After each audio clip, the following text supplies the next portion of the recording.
Hello, and welcome to another Wolang Wednesday. We are here to get down and dirty, world language teachers, to talk about assessments.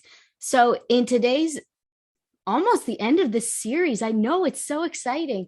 We are talking about a really crucial piece of how to wrap up what has been a really cool journey starting from August to now, looking at different ways that you can make everything about proficiency in your classroom a little bit easier by making little tweaks here and there. Whether you're starting, you're somewhere in the middle, or you're trying to find ways to make this simpler that you've been doing for a long time. So, what we're going to talk about today are different ways that you can make big assessments, like summative assessments, as well as small assessments, more targeted to be proficiency centered. So let's get started. First thing I want you to do is put in the chat with me, when was the last time that you gave any type of assessment?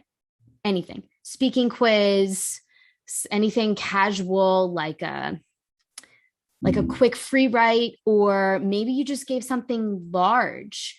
And any questions that you have about assessments, be sure to put that in the comments as well. And do me a huge favor as I'm checking in on this here and let me know that you can see and hear everything so that I know that this is going well and that we are good. But it looks like we're solid. Yes. Awesome. All right. Cool. So I'll be watching in here as we get started.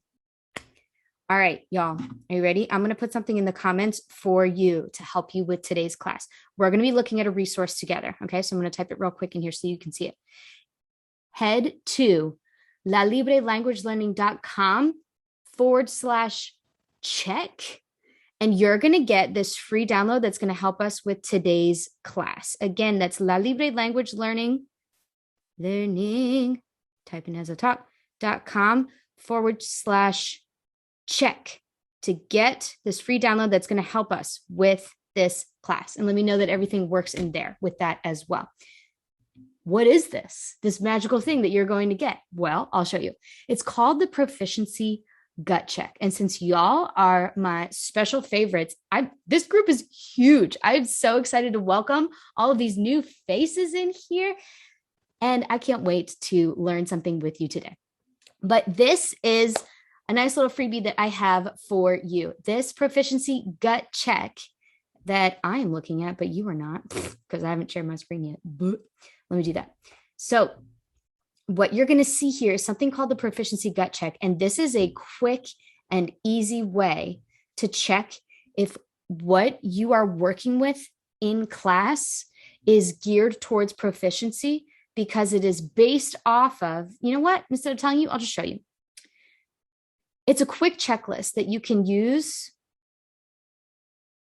to work with novice mid to novice high students, because I know that that's the most common area that most world language teachers are at, to see if what you're doing in class is getting you towards the goal that you want to be at. Where did these come from? These are from the actual performance indicators, but I boiled them down into very simplified teacher-friendly language so that you can check them off as you go to see if you are really on the right track with what you're doing. Now, why are we looking at this today?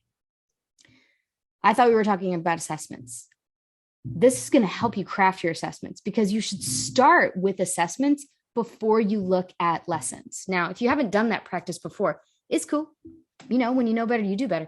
But this is going to make crafting your assessments a lot easier, because you can use all of these little nuggets.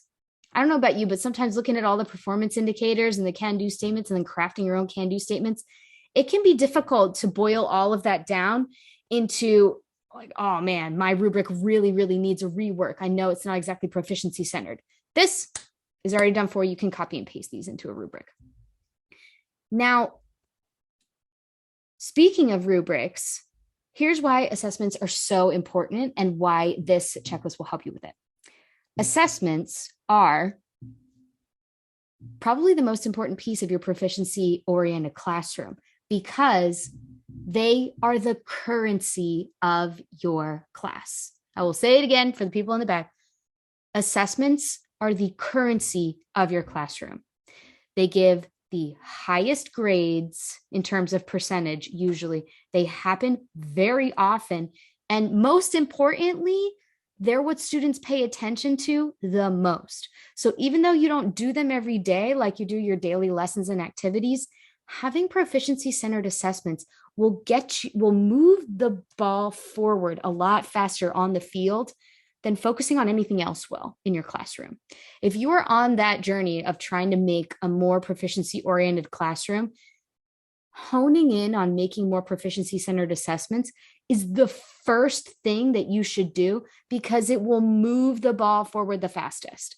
If you look at lessons and activities first, you might have a few lessons and activities that are amazing, but you can put the same amount of work into 6 lessons and activities as you could into one assessment and get the same results. Now, don't get me wrong, you obviously can't do a proficiency-centered assessment without preparing students for it, but that's kind of the beauty of starting with assessments, right? When you start with assessments and you work on those first, everything has to go with it because it's the currency of your classroom. So your lessons are going to have to line up with how students are going to be assessed. So it's a good place to start. It's very efficient. And we're all about efficiency here. We're all about trying to keep this practical. So what are some examples of proficiency-oriented assessments that you can start with? Well, look at some of these things here. Like, before I tell you what some common ones are, honestly, what should be guiding you is take a look at these standards for where your goals are for your students to be. Let's say that you're teaching French 1 or Chinese 1, and what you want your students to be able to do by the end of your course is, by the end of 6th grade, you want them to be able to identify a topic and an element with help from a fictional text. Cool. There's your assessment right there. You need a fictional text, and you need some simple questions that specifically hone in on identifying the topic and the element with help from a fictional text. So that's one assessment right there. What else do your students need to be able to do in order to graduate to novice mid? They need to be able to understand familiar questions and statements from simple sentences in a conversation. Boom. There's the framework for your speaking quizzes right there. And you can, of course, personalize it and fill in the gaps with whatever works for your classroom, what you're teaching, and what happens to be the focus. But that's your guiding framework. This is why I like using this type of very teacher-friendly language. Like this, these are not my words. This is not my language. This is from ACTFL, but it's simplified and paraphrased so that you can look at it quickly and easily and understand what's going on. So familiar questions. Okay, cool. That means that I need to have some back and forth speaking quizzes and statements from simple sentences in a conversation. So maybe even some presentational things then, where students would have the opportunity to practice some. And maybe they're not interpreting or working at an interactional basis, but maybe they're just spouting off some sentences that they're practicing. That's cool too. It's not exactly, working on the interactional level, but I mean, presentational is still presentational. What's another one that you could do? Ooh, this is a good one. This is a really good one. Ask and answer, both practiced and original questions on everyday topics. This is a really good one to guide any speaking tasks that you might have in your classroom. For students to hit novice high, they need to be working comfortably with both practiced and original questions on everyday topics. So what's an everyday topic? That's stuff that your students see 80% of the time. If they're not seeing it in their lives 80% of the time, it's not an everyday topic. So that helps to narrow it down quite a bit. Having a speaking quiz about a target culture's holiday is not exactly an everyday topic, even though it is something you probably hit really hard in your Spanish class. Or I'm just thinking Spanish class because Dia de Muertos is coming up. But You could definitely have cultural quizzes around that topic, and that would relate to we got interact at a survival level in everyday context, and then we've got recognizing appropriate inappropriate behaviors, typical practices of everyday life, blah blah blah. Like there's plenty of stuff about culture in these standards as well, so you've got a lot to work with in here. Okay, so now that you've seen what a lot of these look like and how you could use these to build assessments, they're not just for your lesson plans. If you already have these, you can use this for literally everything. Here are some examples of ways that you can do assessments, simple things that you can do. Everybody does speaking quizzes. We know them, we love them. How do we make them more proficiency oriented? You make them more proficiency oriented by focusing in on the role of the language parent, making sure that students have access to a language parent every time they do a speaking quiz, because that is by far the more likely scenario in a real world context. And honestly, the context of your classroom is also a real world context. But something that happens often with speaking quizzes that personally, many of my students really disliked and complained about as when I was a high school teacher. So I would encourage you to shy away from this. But if it's something in your department, you do you. That doing speaking quizzes where you have students working with each other and asking each other questions can get tricky, because then they're going off what each other knows, like what all the novices know, rather than having a language parent speak to a novice who can feed the novice speaker any kind of gaps that they're having.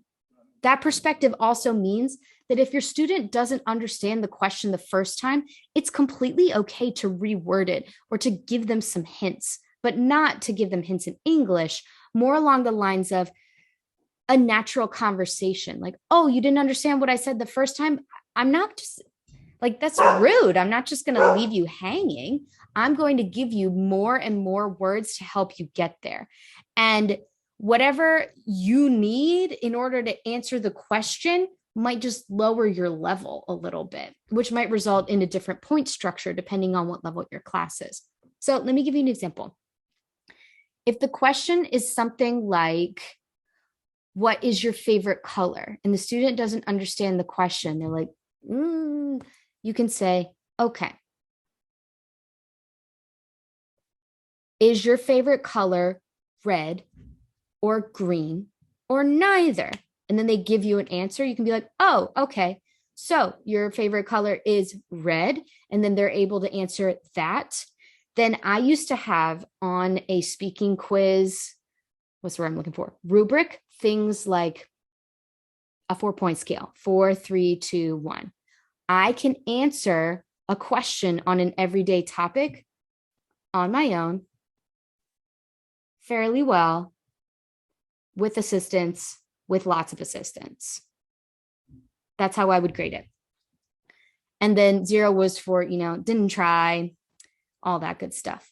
So that's how I used to grade my speaking quizzes, and that's how I used to give them as well. And we did a ton of practice as well to make that work.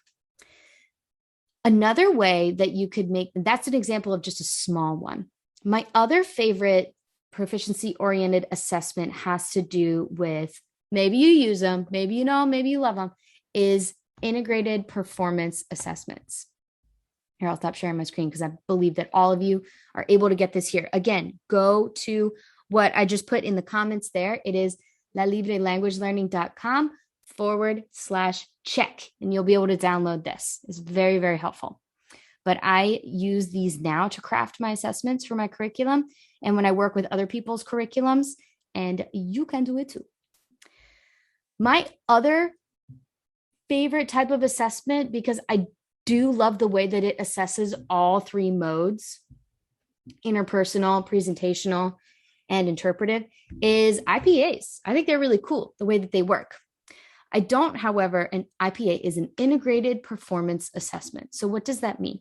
It means that it's all about the context. you'll start with maybe something like, you're going to be in charge of introducing a foreign exchange student to your school environment. So you need to practice asking them questions about what their name is, what they like to do, and what their school schedule is like, because you're going to be in charge of taking them around the school. Now, listen to this recorded conversation that the student left for you to tell them a little bit about their current school schedule so that you can help them adjust to their new one. So the first one is they're listening to a recording of an authentic speaker, or maybe it's you, if that's the only resource you got. Then you can play for them some things about, oh, this is what I do at my school. These are the school schedules that I have. This is what I like. And students have to answer comprehension questions about that. Still very much a debate between like, what should those questions be in the target language or not? I'll leave that up to you to decide. Everybody has a different opinion on that. Sometimes even ACTFL has a different opinion on that. And then the next task is still related to the same context. That's the part that makes it integrated.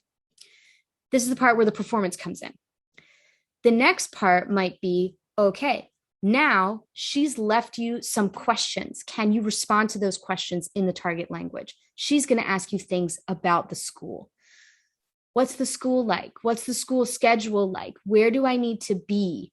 And the questions are obviously going to be much simpler. What time is lunch?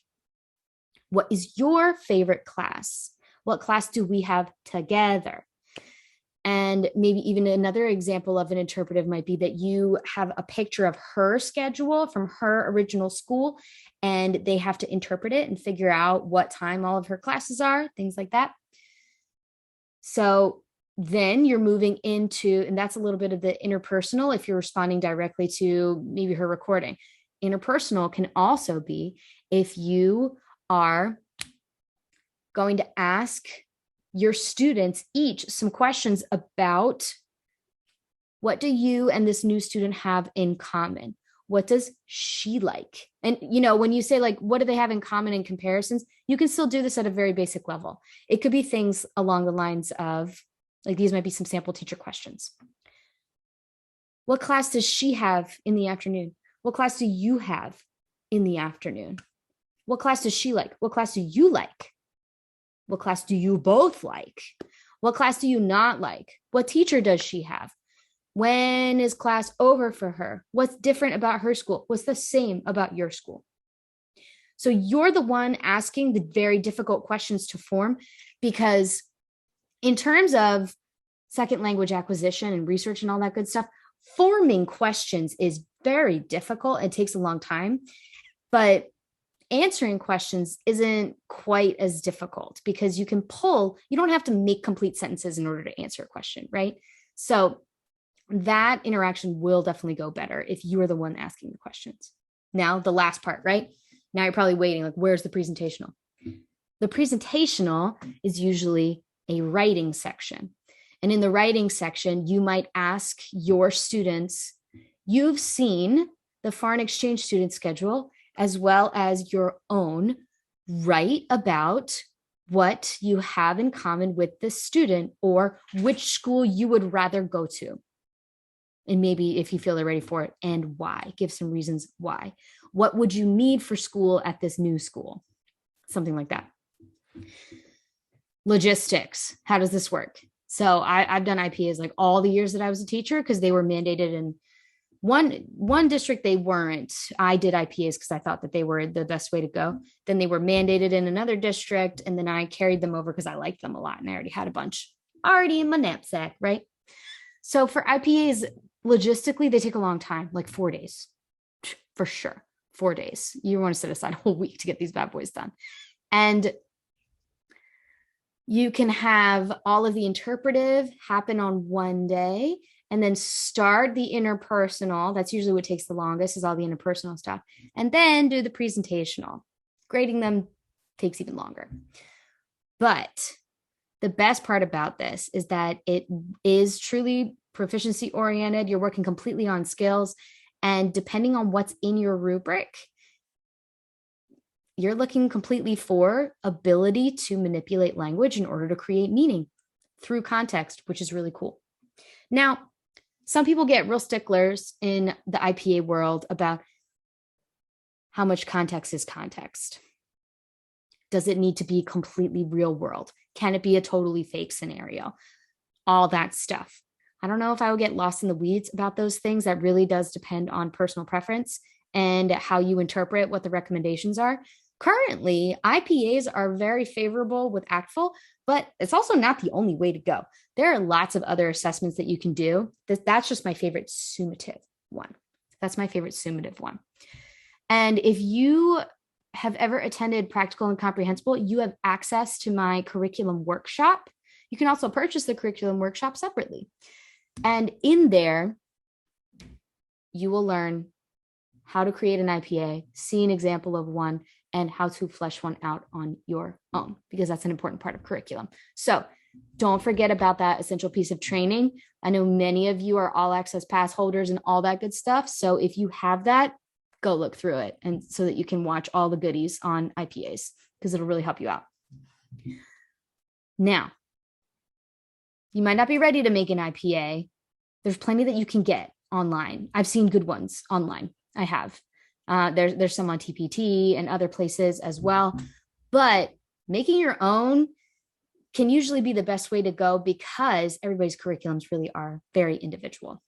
Another way that you can go as well, something that I used to do a lot, is with special person interviews, just do a free write quiz. It's a great presentational quiz. Great one. Another idea that you can go with as well that I've seen people do is a MOPI, or a mock oral proficiency interview. Now, although you do have to have some training in order to do this right, you can look it up and take some principles of it to do a longer interview as a summative assessment, maybe as a midterm or mid-quarter kind of thing, or as a final exam. And what you do is, with an oral proficiency interview, you start with simple questions at the novice low level, and then you spiral out a little bit and see how far you can go until your students start to get uncomfortable and start to stumble with their words and cannot answer you anymore. And then you spiral back down. It can take like 2 to 3 minutes, and you can pull questions from all over your unit or from all over the topics, or you could even just start asking them about their day, depending on what you've taught them and what they're comfortable with. That's a really good way to test what proficiency level they are at. And just to get back to this bad boy here, you can use this to help guide you for what your students will be comfortable with. You can craft questions based off of this. So those are some tips that I have for you on assessments today. I wanted to keep this nice and short and sweet because our last training ran a little bit over. So we're going real short today.